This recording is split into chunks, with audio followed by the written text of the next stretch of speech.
All right, everyone. Welcome to the October 29th episode of the Stir Livingston County. We are back here in Stir Pod Studios here in Howell, Michigan with myself, Casey Helton, and my co-hosts, Jay Sardledge and Ellen Keaton.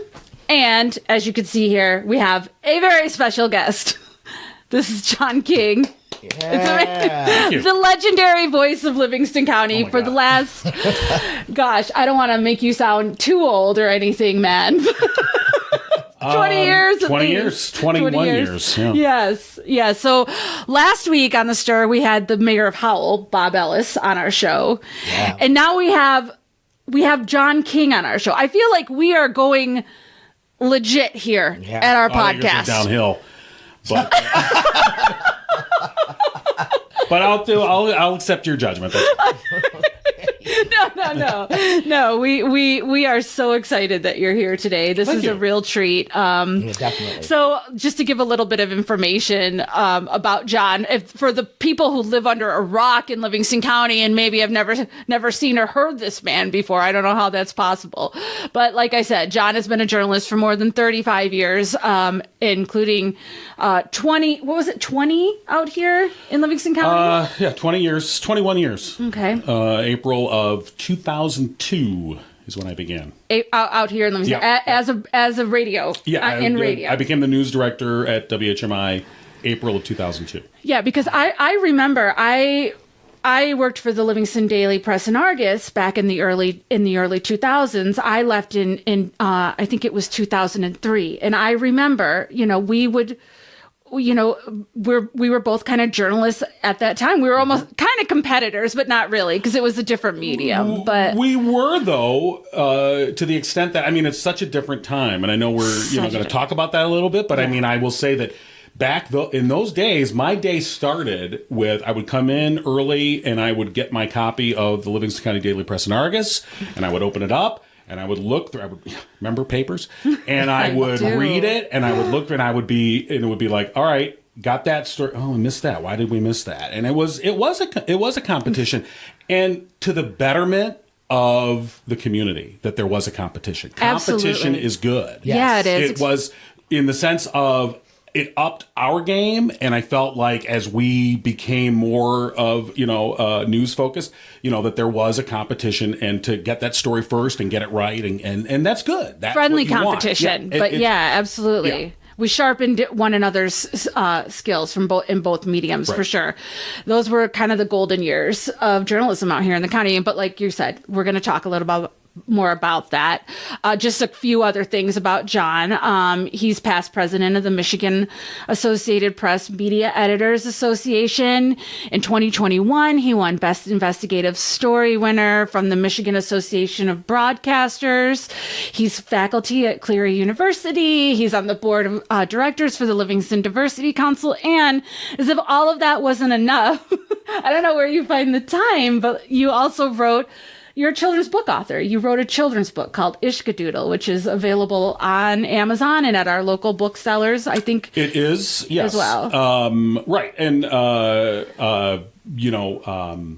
it is, that was more of a vanity project. It's interesting in the sense that that story, Ishkadoodle, and I wrote another book called Ishkadoodle and the 8 Planets of Hanukkah, which is a follow-up book to that, was really a story that I used to tell my kids at bedtime. Mm-hmm. And because my oldest, who's 25 now, but when he was a little kid, he used to love vacuum cleaners. And so Ishkadoodle, the full title of it is Ishkadoodle, The Adventures of Ishkadoodle, a boy and his best friend, the vacuum cleaner. And so, my son loved vacuum cleaners when he was a little boy. And so, which was weird because once I became a teenager, you wanted nothing to do with vacuum cleaners. But with his little boy, it was fun. And so I would tell this story, and I made up this whole story about this, boy and his friend, the vacuum cleaner, and they go on these adventures. So I told that story to my kids for years, and then at a certain point, I was like, oh, we should turn that into a kid's book. And so I wrote that, and because I thought, how hard can it be to write a children's book, right?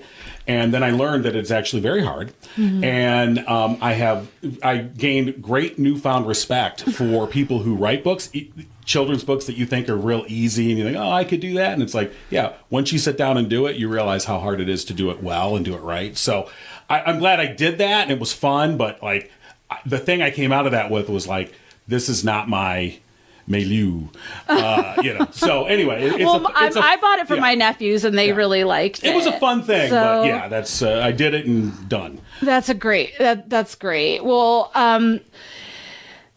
we're just, like I said, we're very glad we have you here, because we do want to talk a little bit about, this has been, I feel like, for the past few years. So I've lived out here in this county for 30 years. I lived away for about 9.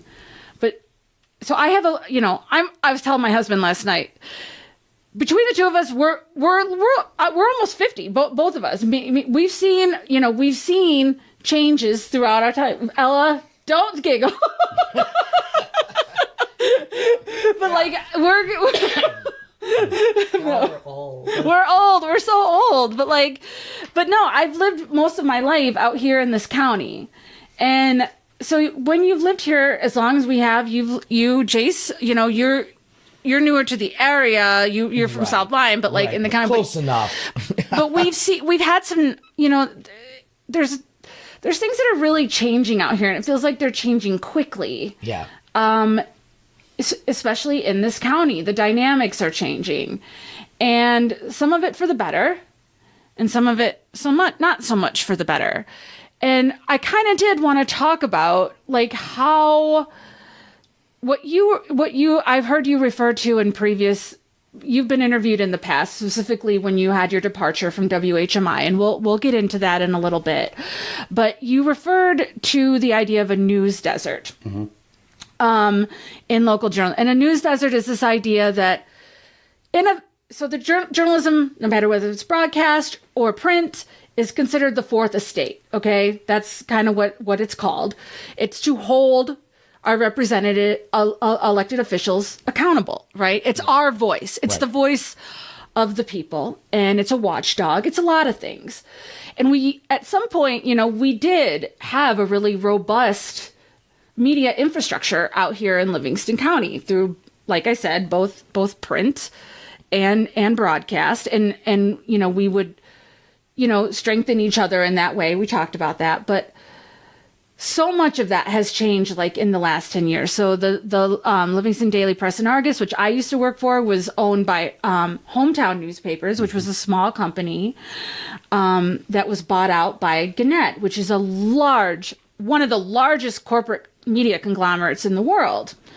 And I think the people who write for the Press and Argus right now, their staff has been whittled down to I think it's 2 or 3 people.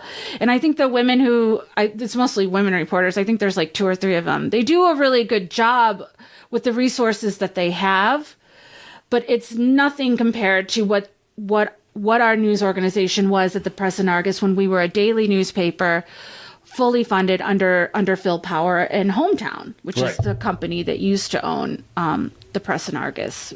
I myself, my whole job was covering just Pinckney and Pinckney schools. So that's what I did 5 days a week. That was my desk.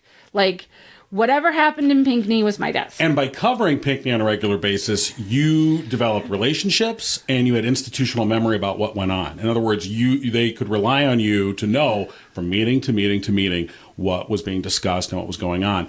And I think officials knew, the school board and others, that you would be writing about. They knew they could expect that there was going to be a reporter there, that they knew these things were going to be. And so when I talk about a desert, I mean, when you look at, to complete the analogy, I mean, you can have a lush, climate, lush forest if you deprive it of water it will wither and become a desert. And that's really what I think has happened to local media, in the sense of, like you said, the Daily Press and Argus gets bought by a big corporation whose main pursuit is not journalism. Mm-hmm. It is, yes, we own newspapers, journal. Their main pursuit is shareholder value. That's the purpose of Gannett, is to create profit and enrich its shareholders. That's their job. So the CEOs of Gannett, they are beholden to shareholders, and that's the end of that. And so you see that ripple down into local communities.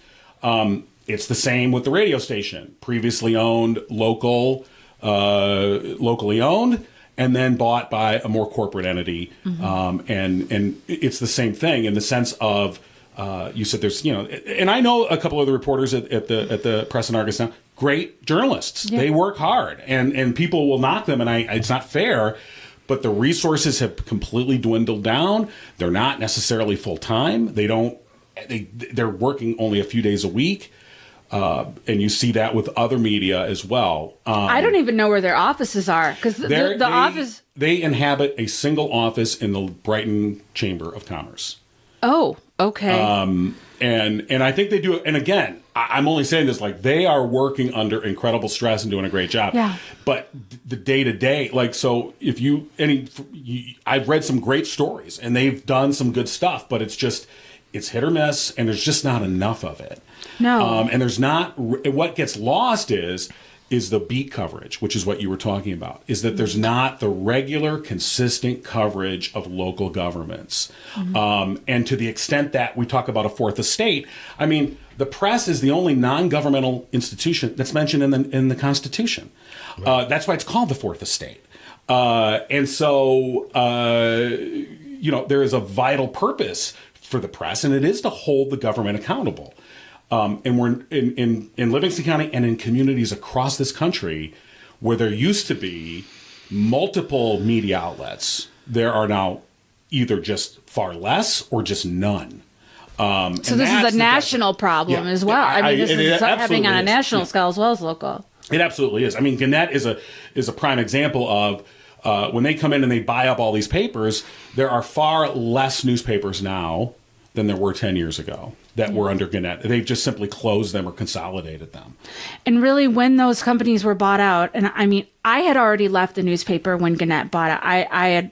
I did 5 years as a reporter, and then I left to go pursue other things. But my mom still worked there. My mom worked in accounts payable for 30 years. She knew. I grew up in that office right there on Grand River.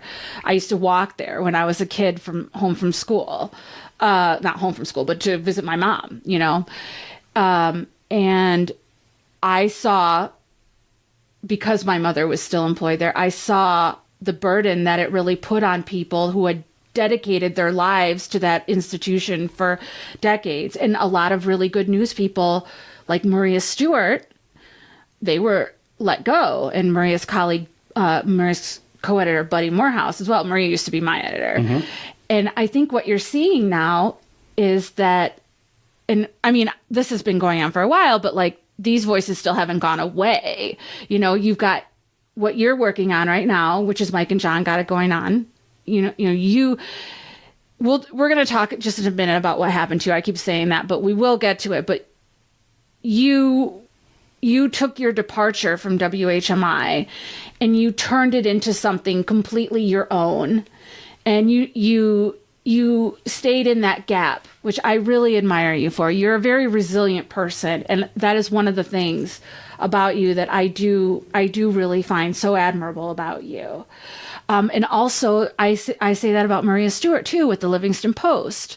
This was much longer ago. This was over 10 years ago. But when Maria, was laid off from the news desk when Gannett bought out, she took her own thing and made the Livingston Post, and refused, almost in a really heroic fashion, I feel, to not let this area, because they knew the cost of that, to not let this area just rely on corporate media to cover what happens here. Right. And and I think Maria is a perfect example in what she's done with the Livingston Post, and it's become its own institution, and it provides a vital role, I think, of providing good analysis and commentary to what's going on in the county. And so you're right that she took that and created the Livingston Post in her situation. And I don't know this for a fact, but my guess is, and I'm a friend of Maria and I've talked to her a lot on different things, but it was the same thing when I left the radio station. The thing is that I live here. I'm raising children here. It was the same with her. She was raising her son. I have 3 kids. So the notion of that I'm just going to either leave this community because I've lost, a job, nothing lasts forever. Mm-hmm. So in that sense, you're like, yes, it's disappointing. And many other emotions, but I live in this community and I am raising kids in this community. So I'm not just going to abandon this community. And that kind of is at the heart of it. I mean, there's a lot of other factors that go into why, Maria did what she did, or why myself and my partner, Mike Marino, who I have to make a huge mention of. It's not just me. Mike made the brave decision to say, you know what, if this is how they're going to treat you, I don't need to work here either. Mm-hmm. And agreed to leave with me. And we walked out we left with our heads held high, and on our terms. And we were able to say goodbye to our audience and say, thank you. It's been an honor for us to be in your lives. Thank you so much. But this is our last day. We're leaving. And we did. And he was very brave to do that. He did not have to do that. I tried multiple times to talk him out of that. Mm-hmm. And he didn't. He just truly was like, if that's how they're going to treat you, then why would I want to work here? Right. So that being the case, when we did leave, really, it's easy to think like, oh, we had this fully formed plan of what we were going to do. It's like, oh no. And really, there's the high of that moment, of that energy of like, yes, take this job, shove it, and walk off the air. Yeah. Not that we said that, but I mean, that was kind of our attitude, and we left. And then it's like, now what? And so it really, it was a couple discussions. I was like, well, I guess we could do a podcast. So this idea of a podcast, it didn't come like right away. It was not before. We certainly didn't have it before, and it came within a few days of us leaving. Like, I guess we'll do a podcast. And then it was like, what kind of a podcast? And we talked about that, and so on and so forth. And so by the time we got together to do the podcast, it was like, well, we're going to do what made us successful at WHMI. And at WHMI, we were successful because we focused on the community. Because we would routinely and regularly have local community groups on the morning show. And we would highlight various groups and their activities and fundraisers and interesting people and things like that. And then events and issues that were of interest, to people that they cared about. So that was our focus. And we said, let's do that with the podcast. But even then, when we first started, I did not originally have the idea that we were going to do news coverage, But almost immediately after we started the podcast, we heard from listeners who said, okay, this is nice. Where's the news? Yeah. And they knew they weren't going to get it elsewhere. And so that's where and it was a process, I guess is what I'm saying. Because you were the news desk, news media director at news director at WHMI. Right. So, I mean, obviously, in your departure, there's a vacuum there, because who would have been available to fill that position right away? And then I feel like you were really concerned, I don't know. I know it wasn't your initial idea to do news, but I could see how it happened that you did end up doing news, because you are a person who has deep convictions about what goes on in the community. And it just seems like you would not be able to walk away from that. So we're really glad that that you didn't do that. Yeah, me too. Because I still rely on you for news all the time. You know what I mean? You're my go-to person. Yeah, and I think in conjunction with that, and so is at the same time, Susan Demas with Michigan Advance, who, by the way, used to work at the Livingston County Daily Press and Argus at one time, another reporter. She was the editor of the Michigan Advance. She reached out to me and said, hey, I heard about what happened.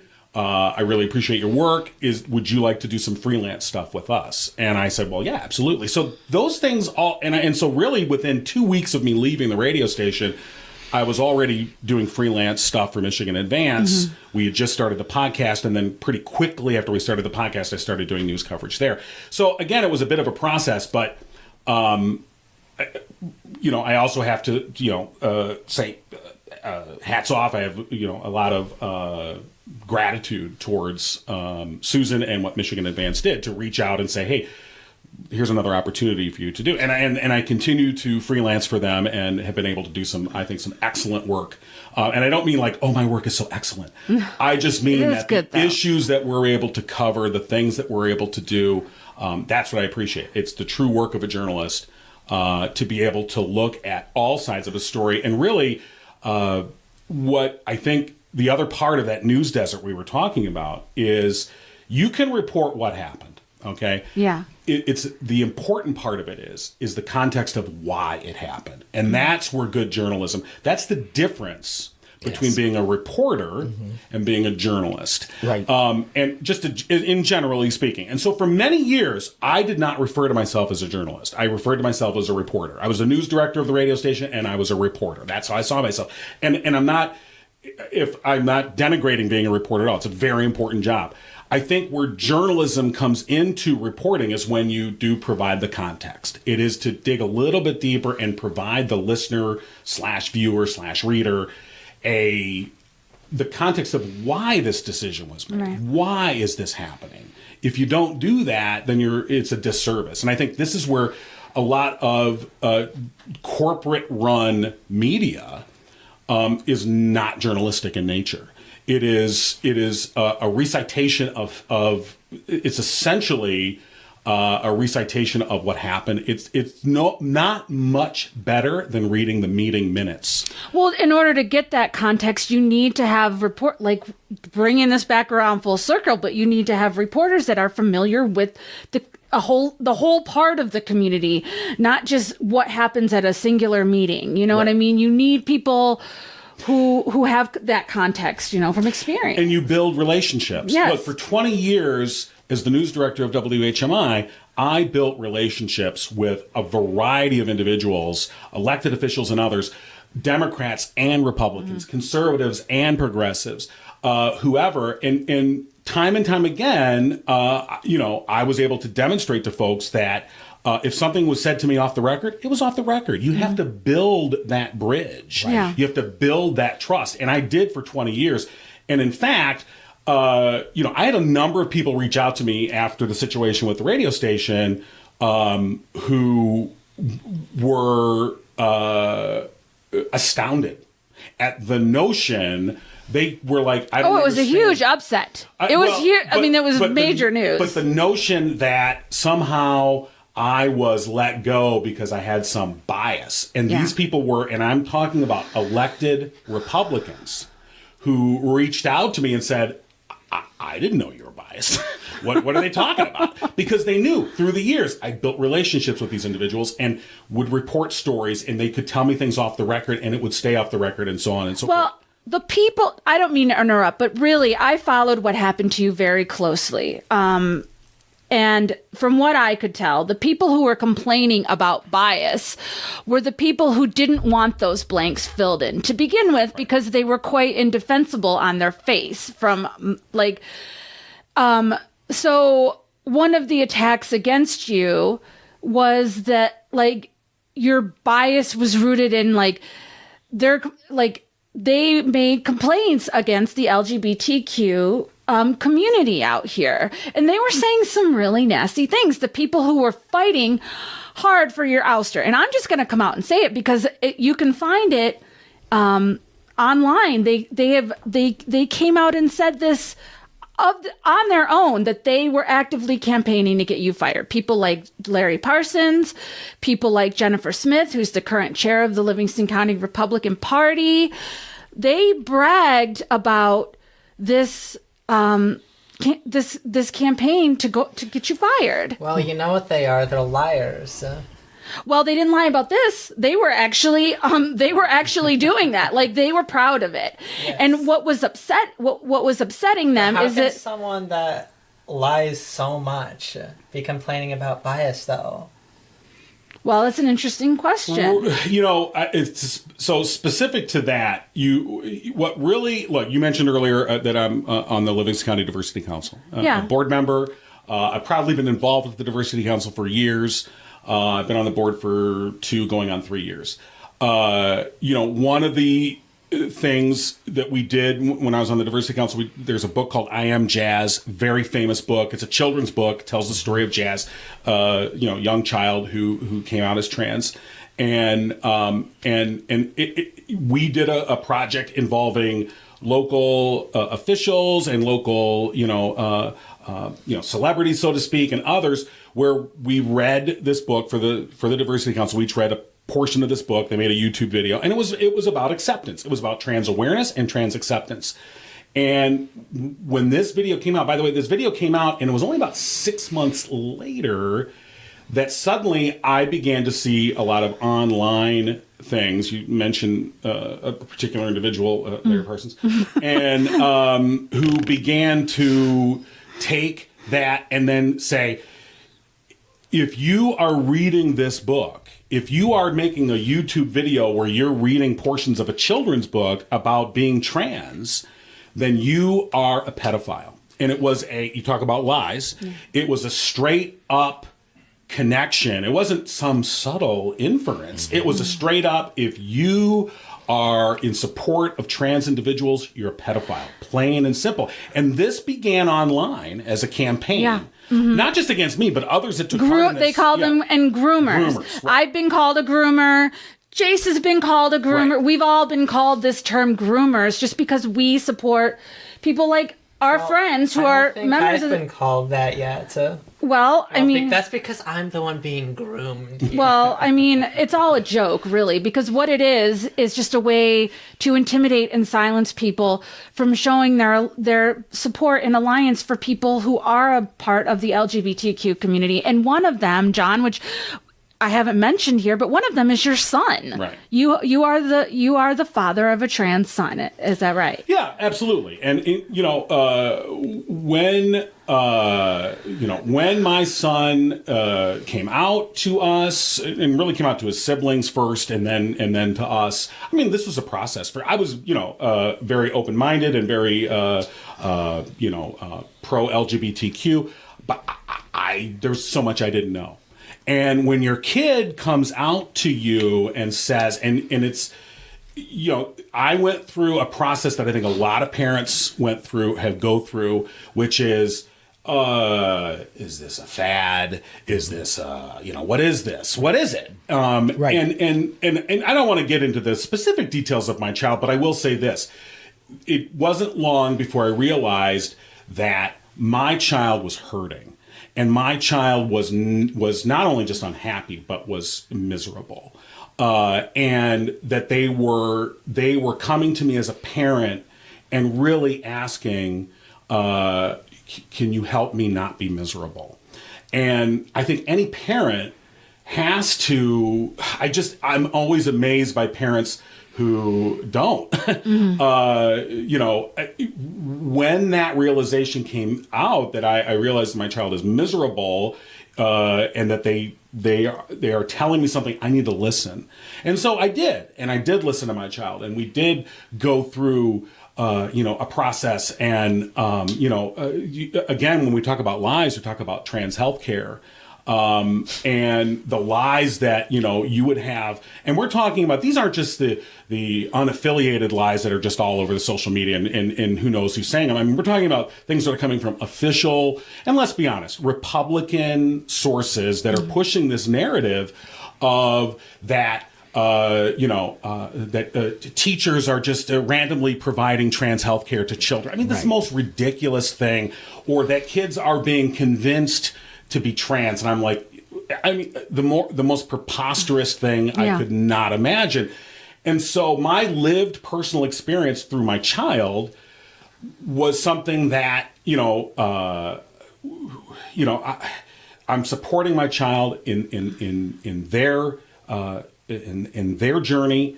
And there was there was therapy. There were experts that were consulted. There were doctors. There was a full regimen of let's do this and find out what we can find out. And we did. And we followed through and we listened to the experts. Mm-hmm. We didn't listen to the neighbors. We didn't listen to the politicians. We listened to our kid and we listened to the experts. Because they had a medical and a psychological condition. That's who you listen to when your child is going through any sort of medical or psychological situation. And so you listen to experts. Yeah, exactly. Not online trolls. Well, and I mean, and again, we are living in an age in which expertise is disdained and is almost a disqualification. If you're an expert in something now, I mean, look at what with COVID. Right. If you're an epidemiologist, for a lot of people, the fact that you're an epidemiologist disqualifies you to talk to folks about vaccination or about things that have to do with the virus or and how it's transmitted. To bring it back, I don't mean to interrupt. Sorry. No, because I want to continue this train of thought. Bring me in as needed. Because I think it's important to note that these attacks on you, on your job at WHMI, came about within the context of COVID, just like what happened to me. And you actually wrote stories about me. I called you. I remember when I got the call from the sheriff's department that they were investigating me on a potential felony for tweeting about a nurse who spread COVID misinformation at a public meeting. You were the first person I called because I knew that this was ridiculous. I knew that it was not legal, and that you would be a person who could get my story out, because that is how I was going to protect myself in this story, because I knew that if I stayed silent on this issue, that is what they wanted me to do, and that they could really do whatever they wanted to me. And if I just hid in the corner, you know what I mean? I needed to get my story out there, and I knew that you were a person who could do that for me, because I knew they were wrong. And in the context of covering your story, so here's the thing. You reach out to me with this story and I go, this is interesting. Yeah. But then what any journalist would do, which is, okay, I've heard from you. Now I'm going to reach out to the sheriff. And I did talk to the sheriff and I got, his perspective on this. Mm-hmm. The nurse that you were talking about, I reached out to her. And as I recall, I don't believe that she responded to me, but I did reach out. If she did, it was probably expletives. Mm-hmm. But I did reach out. And the point is that,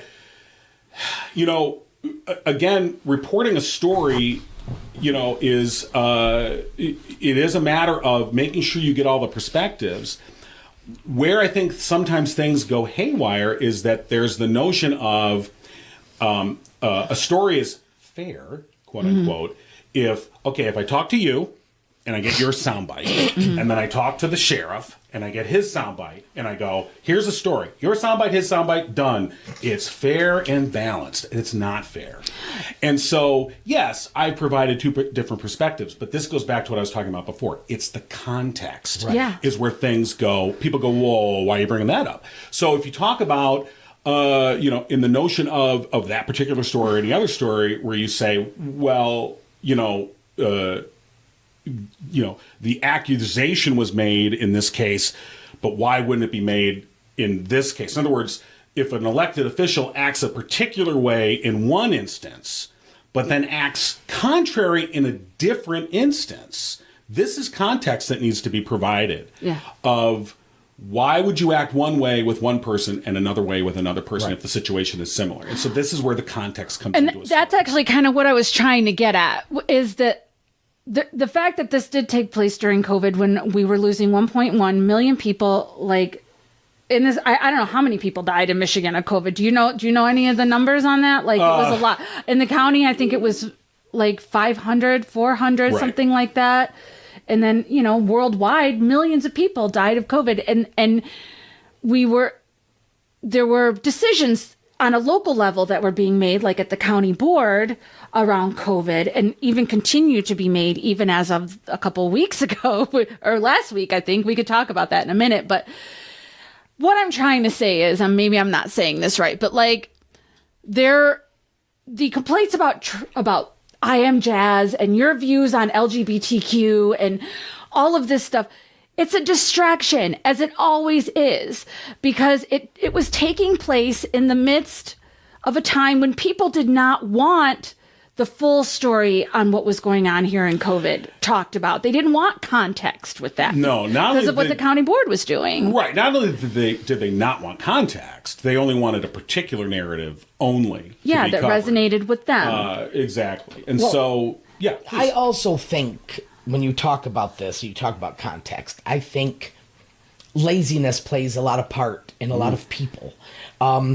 I always try to get people to research. I'm going to give you what I know. I'll tell you where to look. I'll tell you what to do. You can look in your own places, but you need to find out the truth for yourself, because I think it's very important. I mean, going back to the trans, because people know that I'm trans, and my thing is when they talk about gender affirming, people don't realize that letting your son or anybody's son, I say your son, but I know your son, letting them grow their hair because they want to be Susie instead of Steve, that's gender affirming. Right. If they want to wear dresses, that's gender affirming. And it doesn't have to be. It simply starts with names and pronouns. Exactly. I mean, the easiest, I will say this, let me just say that the things that I thought would be the toughest in terms of the journey were like the things that were just originally I thought, a different name and a different pronoun, this will be so weird and odd. And it's like, honestly, that was like the easiest. Exactly. And I look back and I go, well, that was the dumbest thing for me to worry about. Exactly. It's the same person. Right. But it's the same thing with any And that's names. gender affirming care. Simply using a name and a pronoun is gender affirming. But it's the same with what you're talking about with context, with everything. Right. People don't want to hear. They only want to hear what they want to hear. And I think that's a big deal.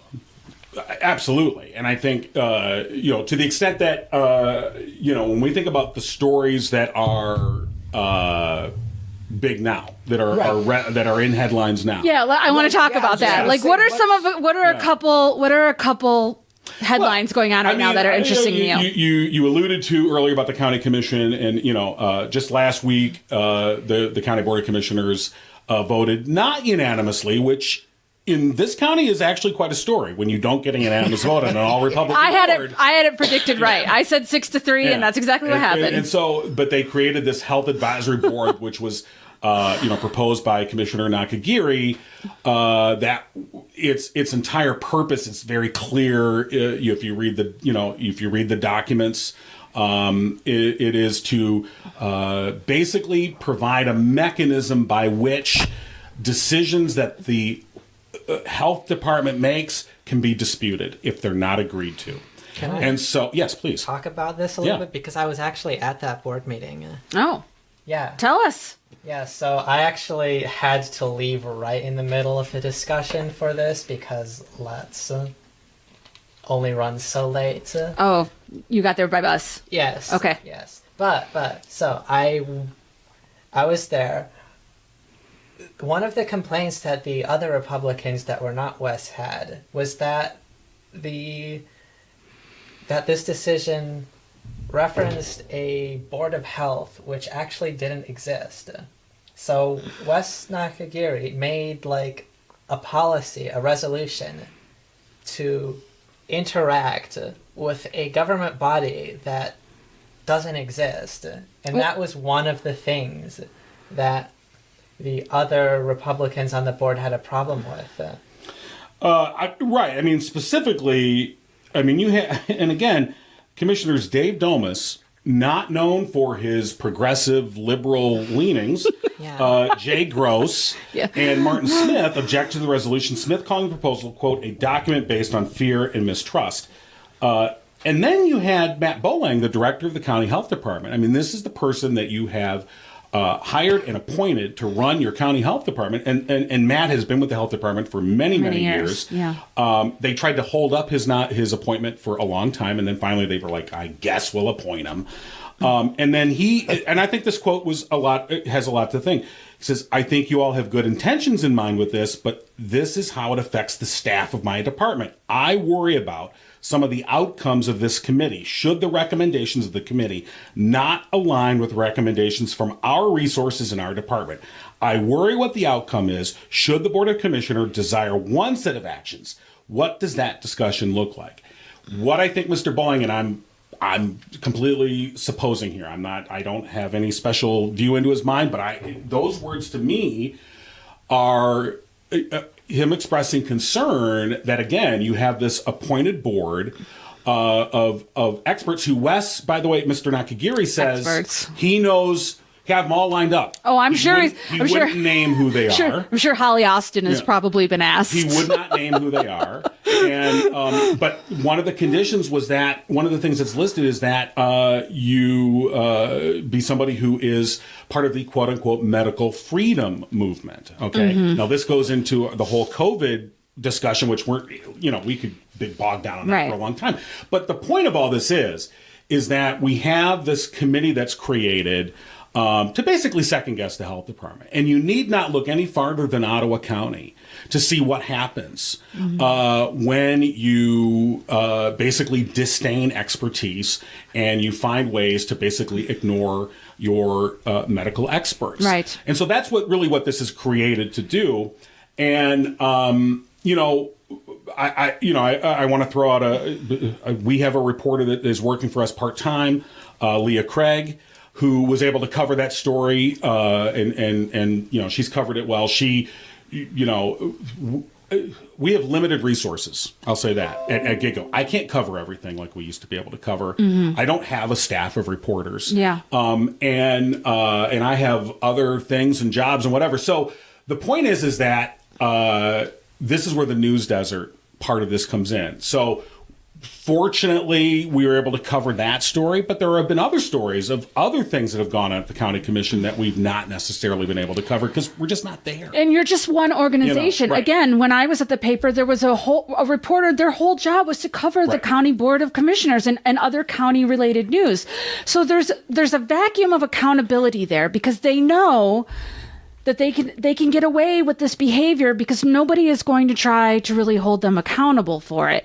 And really what it is, it's just more, it's like more red meat for the base. It's not really, these are not actions on the board that are being done in good faith. There's no genuine concern for medical facts, for science, for medical science, even for keeping people safe from disease. Right. And not just medical, not just disease, but also the health department does so much more than that. Before Matt Bowling took on that position as the director, he was like, I may get this wrong, but the environmental director. He was environmental health director.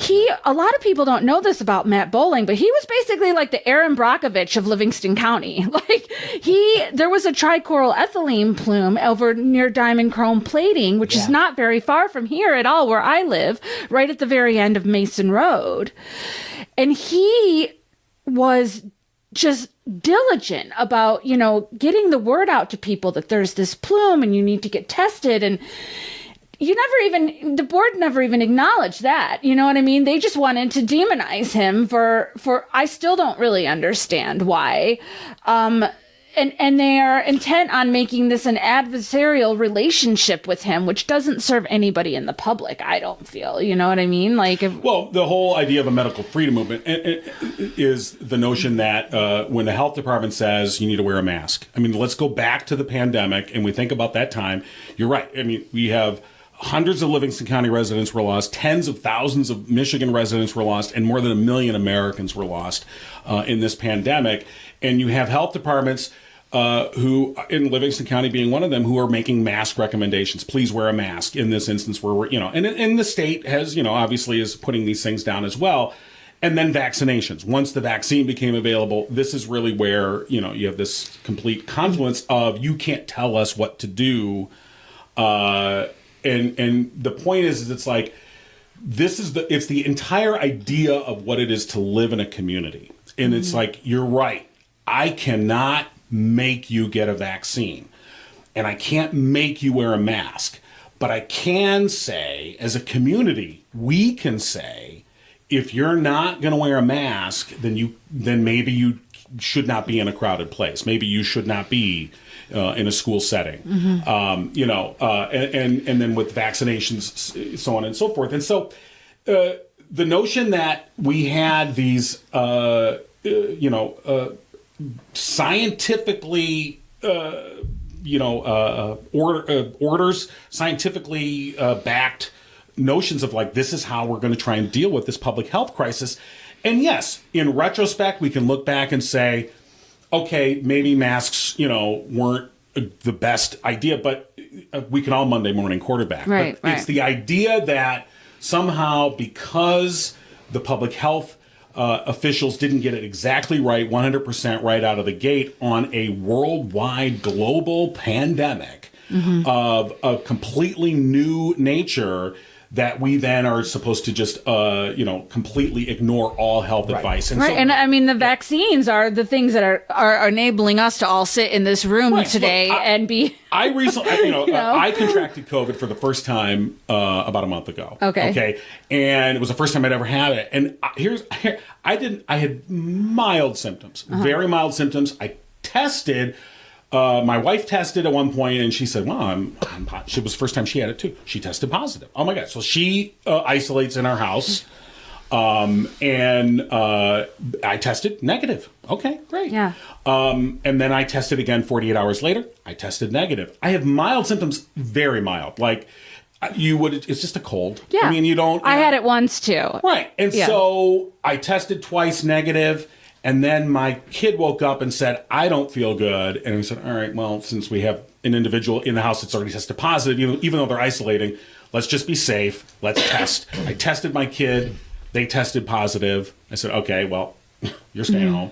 And their heart was broken. That they had to miss school.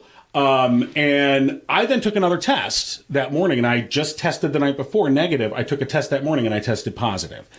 So again, this nature of, and my symptoms never were anything more than basically a little congestion.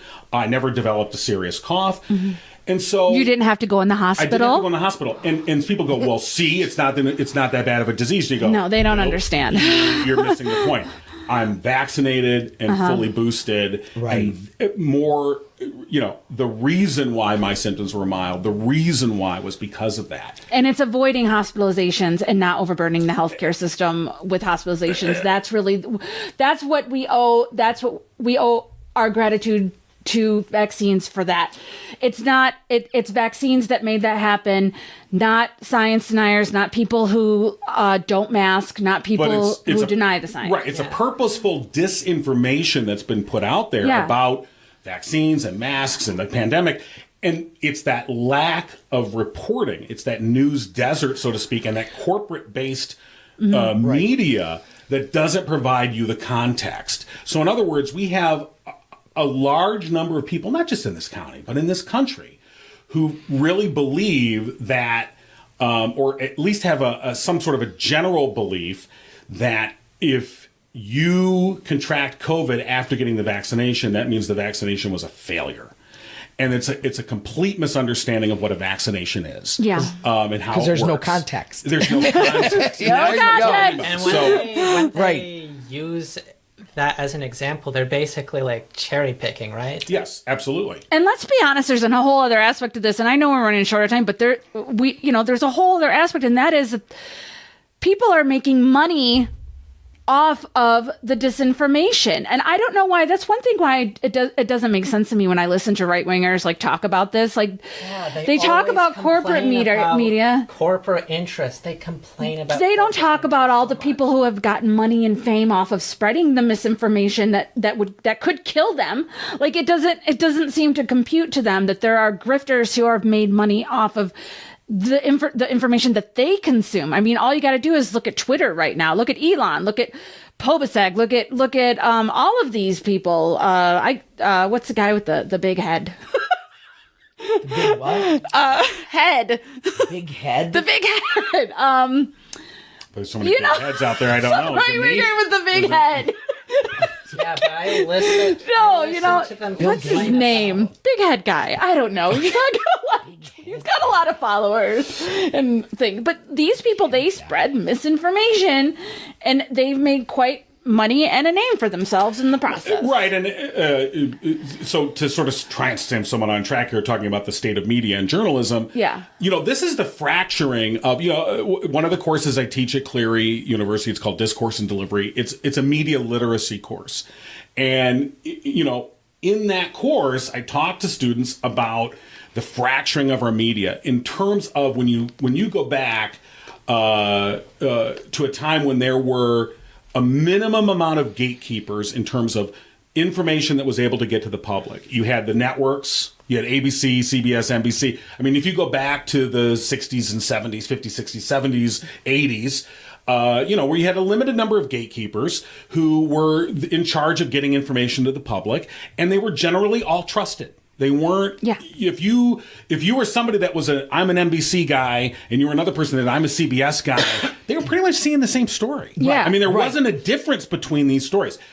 As the media gets fractured, you know, as CNN comes along and suddenly we have a 24-hour news cycle, that begins to change it. Then you see the deregulation in the mid-90s and the corporatization of media. Then you see social media come in. And that was really when the prism, it was really like taking a mirror and just throwing it on the ground and fracturing it into 1,000 pieces, because now everyone's their own gatekeeper. Yes. And so we build these news silos, and you have people who are, you know, I talk about the idea of confirmation bias. I talk about the idea of cognitive dissonance in terms of people correlate, really collate their own news sources that confirm their view of the world.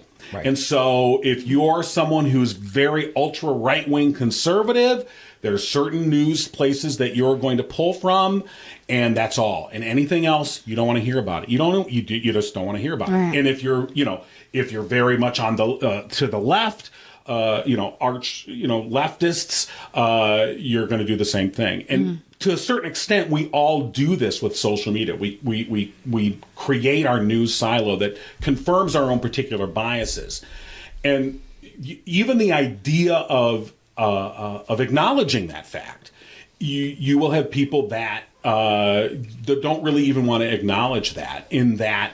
That we have this wide variety of news and information out there. So I always hate the phrase "the media," you know, because to use the phrase "the media" is like this amorphous, like it's all acting together in one thing, and it's like I don't. I kind of want to take your class though, because that You sounds know, really fascinating. It sounds. Well, yeah. Tell the 18, 19-year-olds to take the class. Wake up. I do. But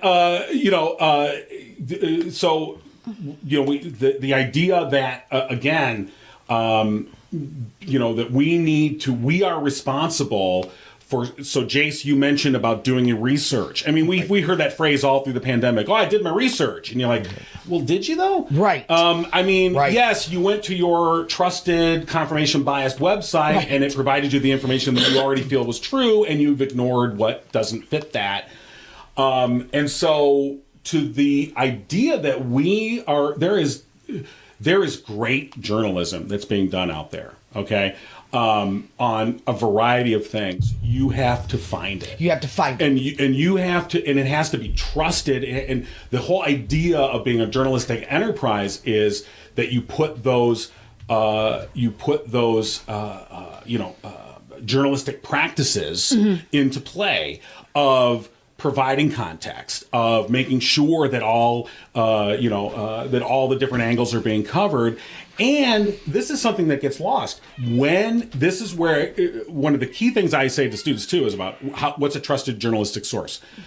A journalistic source is one hallmark of a trusted journalistic source is when they make a mistake, they acknowledge that they made a mistake. Yes. They correct the mistake. Yes.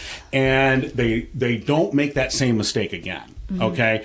And so this idea that the minute somebody reports something that then proves to not be 100% true, and they go, aha, they're not trustworthy.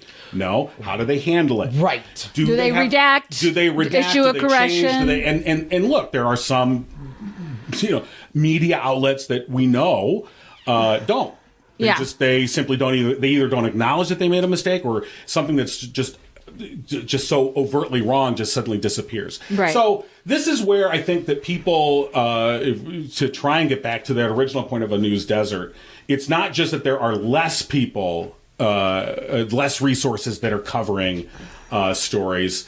It's that there are less resources objectively trying to cover stories at a time when there are vastly infinite streams of information that are coming at people like a fire hose. Right. And it's all so important. Right. I mean, really, it's sometimes a matter of life or death. Like if you look at COVID, like what the county board is doing with COVID right now and how they're trying to curate this group of that's the word I was looking for. This group of experts are trying to curate them to their position.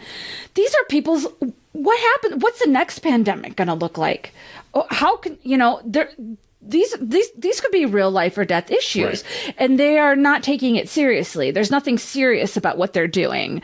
They're really, again, trying to create distractions and things that, like, this is just my opinion, but that appeal to their base. Well, there's a method to their madness. Yeah. I mean, if you look anywhere in the United States, knock them off base so that other things can get pushed in without being looked at. Absolutely. And that's what's happening. I mean, you could see that everywhere. Right. You could see that everywhere. They start real small and they do something and everybody's so, and then all of a sudden they've passed a bill that, it's like passed, and we're like, wait a second, we didn't see that. So there is a method to their madness. That's why it's very important for people like John. I think it's very important for people like John and his media presence and his way that he does things. And we need more people like that, which is what I'm hoping that we do. Yeah, here. we're trying to fill in that blank a little bit on the show too, at least from a commentary perspective. And we do want to start talking a little bit about more statewide news, local news, things like that. That's a direction that we're going to start heading in on the Stir, like some commentary at least. But we wish we could just sit here and talk to you all day, John. It's been so enlightening, and we really appreciate the time that you've given to us. Absolutely. I do have one question though. Sure. Do you think it will ever be unfractured? Do you think there is a possibility? No, that's a great question. I mean, because you're right, but it's like there's no putting the genie back in the bottle. I mean, there's no world that social media doesn't exist. And so we have to learn to live with it. We have to learn how to use these tools to our advantage, as opposed to letting corporate interests and really bad actors, malevolent actors, talk about Elon, who want to use these for purposes that are not for the public good. And that's really what I'm hoping, is that we can become more media literate, more aware of how disinformation is coming to us, how we are being misinformed, and that we can again know it when we see it, and be less vulnerable as citizens to that. And so that's really where I think that. So, like I said, social media is not going away. Technologies. Look, AI is next. We didn't even talk about AI. Yeah, I know. How AI is going to change journalism. How AI is going to change our entire culture. I mean, it's already here. That's a whole different show. We're going to have you back. Yeah. That's the only solution here, because we've got elections coming up too next year. Right. Local elections. It's so like can I take the Onion at face value? Yes. Yeah. Oh, good. I'm going to start reading that then. All right. The Onion is fine. Not the Babylon Bee, but the Onion is fine. How many times have you seen an Onion headline and then you're like, oh my God, and you go, oh, it's the Onion. And you're like, how sad is it that I thought for a second that was true? That's why I'm saying satirical stuff. Right. I thought I'd ask you your opinion. Right. So. Well, we thank you so much for your time. We got you as a gift. Yes. Oh, wow. Look, okay. We have T-shirts. Nice. Thank you. Yeah. It's got our logo on very the back. nice. All right. Catch it. Go. Yeah, we got you a shirt. Oh, thank you so much. Yeah. And we did go a little bit over time today, folks, but we, normally at this time, we do good vibes. We try to close our show up with good vibes. And we don't have any good vibes this Well, we do. time Well, we around. do. It's right there. Look at it's right there It's on the wall. actually We got physical John this here. time. Come on. That we're is our here. good vibes. We got good Yes. vibes. We got good vibes. Yes. Oh, and yeah, I got the Good Vibes poster over there too. I was pretty excited. I found that. I ordered that online. But yeah, Well, I it's hope all everybody good. found this informative. I really do, because I Yeah. think it's important that they know what's going on. So thank you. Thank you so much, John. We'll have you back anytime, okay? Thank you. All right, everyone. Thank you so much for tuning in today. Tune in 2 weeks from now. We are going to be doing a show. I haven't even talked about this, but we have a woman named Angie Roulier that's going to be on our show in 2 weeks. And we are doing a whole episode on cannabis. So get excited. It's going to be great. She's written a book. She lives out here in Deerfield. Oh, man. What? We got you. Is there a studio audience for that channel? No.